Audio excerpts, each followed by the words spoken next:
नमस्कार दोस्तों, study watch channel में आपका सुस्वागत। दोस्तों मैं यहाँ पर डेली के कुछ इंपॉर्टेंट करंट अफेयर को बताने का प्रयास करता हूँ। दोस्तों मैं आज का जितना भी करंट अफेयर बताऊंगा उसका पीडीएफ लिंक नीचे डिस्क्रिप्शन में मिल जाएगा, और साथ ही आज के कुछ इंपॉर्टेंट ऐतिहासिक महत्वपूर्ण घटनाओं का पीडीएफ लिंक भी आपको नीचे डिस्क्रिप्शन में मिल जाएगा। तो चलिए दोस्तों, बिना टाइम बर्बाद किए फटाफट चलते हैं 28 जुलाई के कुछ मोस्ट इंपॉर्टेंट करंट अफेयर को कवर करते हैं। तो दोस्तों हमारा आज का पहला सवाल है, IISIR कोलकाता के शोधकर्ताओं ने किस IIT संस्था के सहयोग से पीजो इलेक्ट्रिक आणविक क्रिस्टल विकसित किया है? तो दोस्तों हमारा ऑप्शन ए में IIT दिल्ली, ऑप्शन बी में IIT पुणे, ऑप्शन सी में IIT खड़गपुर और ऑप्शन डी में है IIT मद्रास।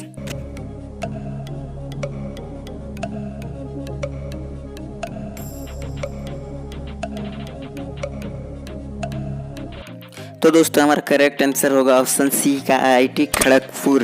भारतीय विज्ञान शिक्षा और अनुसंधान संस्थान यानी IISIR कोलकाता के शोधकर्ताओं ने हाल ही में IIT खड़गपुर के सहयोग से पीजो इलेक्ट्रिक आणविक क्रिस्टल विकसित किए हैं, जो कि यांत्रिक प्रभाव से उत्पन्न विद्युत आवेशों के साथ अपने स्वयं के मशीनी नुकसान की मरम्मत कर सकते हैं। तो दोस्तों हमारा अगला सवाल है, भारत के किस राज्य के मुख्यमंत्री नवीन पटनायक ने राज्य की ड्रिंक फ्रेम टैप योजना शुरुआत की है? तो दोस्तों हमारा ऑप्शन ए में है केरल, ऑप्शन बी में है सिक्किम, ऑप्शन सी में ओडिशा और ऑप्शन डी में है गुजरात।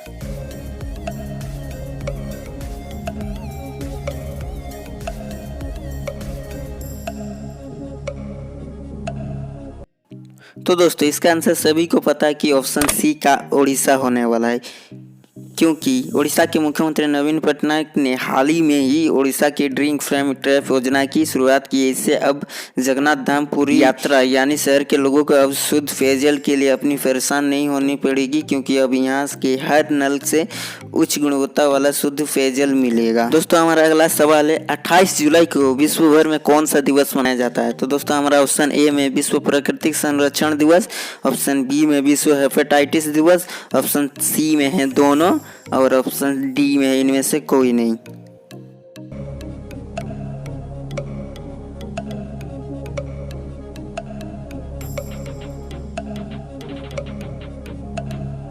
दोस्तों हमारा करेक्ट आंसर होगा ऑप्शन सी का दोनों। दोस्तों 28 जुलाई को पूरा विश्व भर में विश्व प्राकृतिक संरक्षण दिवस, विश्व हेपेटाइटिस दिवस और साथ में विश्व वन महोत्सव दिवस भी मनाया जाता है। दोस्तों मैं बताऊं कि विश्व प्राकृतिक संरक्षण दिवस का मेन उद्देश्य है कि हमारे वन को, हमारे पर्यावरण को हर हाल में बचाना है, उसका सुरक्षा करना है, नहीं तो इसके बिना हम लोग कुछ नहीं है। दोस्तों विश्व प्राकृतिक संरक्षण दिवस का ही मेन उद्देश्य है कि इस चीज़ को सबको अच्छे से समझाना है। तो दोस्तों चलते हैं हमारा अगले सवाल की ओर। जापान की कितने वर्षीय स्केट बोर्डर मोमिजी निसाया हाल ही में जापान की सबसे कम उम्र की गोल्ड मेडल जीतने वाली खिलाड़ी बन गई है? तो दोस्तों हमारा ऑप्शन ए में 11 वर्ष, ऑप्शन बी में 13 वर्ष, ऑप्शन सी में है 15 वर्ष और ऑप्शन डी में है 16 वर्ष।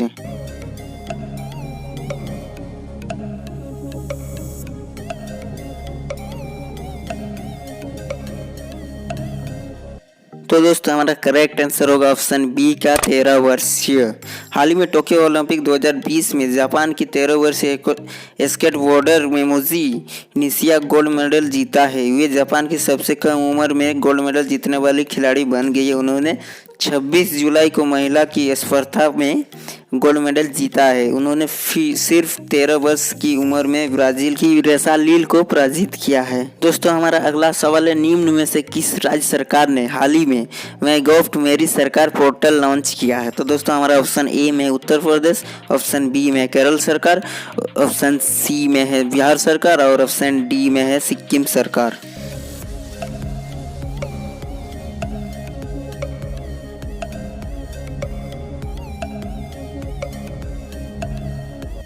तो दोस्तों हमारा करेक्ट आंसर होगा ऑप्शन ए का उत्तर प्रदेश सरकार। उत्तर प्रदेश सरकार की तरफ से मुख्यमंत्री योगी आदित्यनाथ ने हाल ही में माई गॉव मेरी सरकार पोर्टल लॉन्च किया है, जिसके द्वारा लोग सरकार को विभिन्न फीडबैक दे सकते हैं और यूपी सरकार उन्हें राज्य की विभिन्न योजनाओं की जानकारी भी दे सके। तो दोस्तों हमारा अगला सवाल है, निम्न में से किस देश की कोर्ट ने भोगड़े कारोबारी विजय माल्या को दिवालिया घोषित कर दिया है? तो दोस्तों हमारा ऑप्शन ए में है जापान, ऑप्शन बी में है चीन, ऑप्शन सी में अमेरिका और ऑप्शन डी में है ब्रिटेन।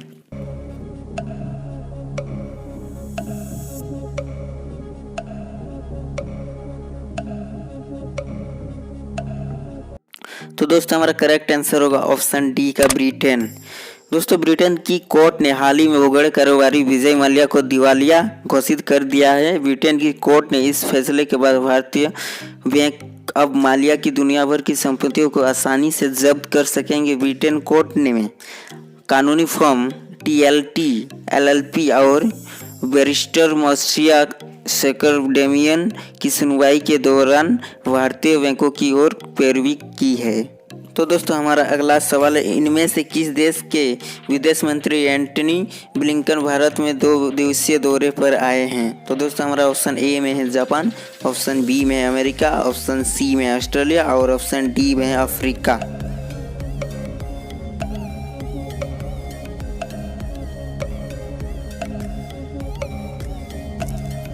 तो दोस्तों हमारा करेक्ट आंसर होगा ऑप्शन बी का अमेरिका। अमेरिका के विदेश मंत्री America secretary of state Antony Blinken हाल ही में भारत के 2 दिवसीय दौरे पर आए हैं। वह 2 दिवसीय दौरे पर भारतीय विदेशी मंत्री एस जयशंकर की मुलाकात करते हुए मीटिंग में ब्लिंकन भारत में मानव अधिकार और पेशेश जासूसी के मामलों को उठाएंगे। यह उनका पहला भारत दौरा होगा। वहीं जुलाई में सत्ता में आने के बाद बाइडेन प्रशासन के किसी उच्च अधिकारी की यह दूसरी विजिट होगी। तो दोस्तों हमारा अगला सवाल है, अमेरिका के राष्ट्रपति जो बाइडेन ने किस देश में अमेरिका युद्ध अभ्यासों को समाप्त करने की घोषणा की है? तो दोस्तों हमारा ऑप्शन ए में है ईरान, ऑप्शन बी में है चीन, ऑप्शन सी में है इराक और ऑप्शन डी में है जापान।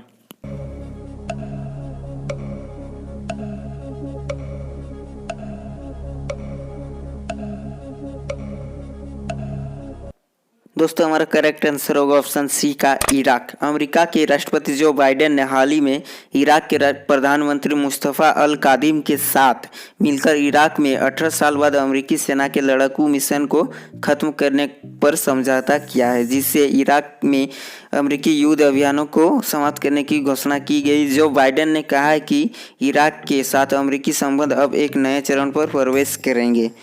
तो दोस्तों आज के करंट अफेयर में इतना ही। चलते हैं पिछले वीडियो के सवाल की ओर। तो दोस्तों हमारा सवाल था, वित्त मंत्रालय ने राज्यों और केंद्र शासित प्रदेशों को GST मुआवजे के तौर पर कितने करोड़ रुपए जारी किए थे? तो दोस्तों हमारा करेक्ट आंसर होगा ऑप्शन डी का 75,000 करोड़ रुपये।